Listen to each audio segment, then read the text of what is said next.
yadına düşəcəm. Gülüm nə vaxtsa yuxulu günləri ayıldacaqsan.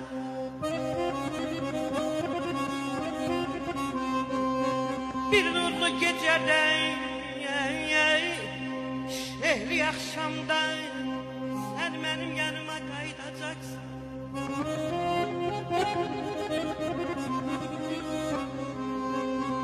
Qayıtma qarzunu gizlətsən də sən, deyib gülənlərlə gülməyəcəksən.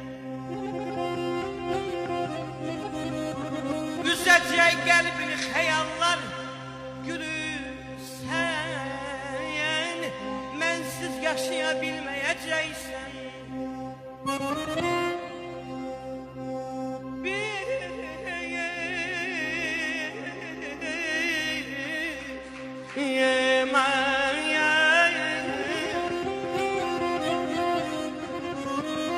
Bir zaman getdiyin həmin o yolla ötən günə dönmək istəyəcəksən.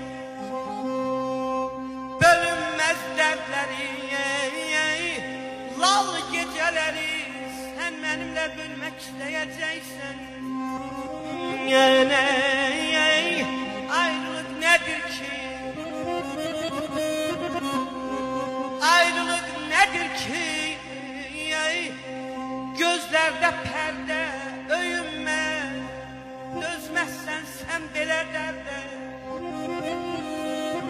Bu ayda, bu gündə, elə bu yerdə sən mənim yanıma qayıdacaqsan. Sən mənsiz yaşaya bilməyəcəksən. Hara yazıyam, dərdimi hara yazım. Ömrümdə sevgi payım, alnımda qara yaralar.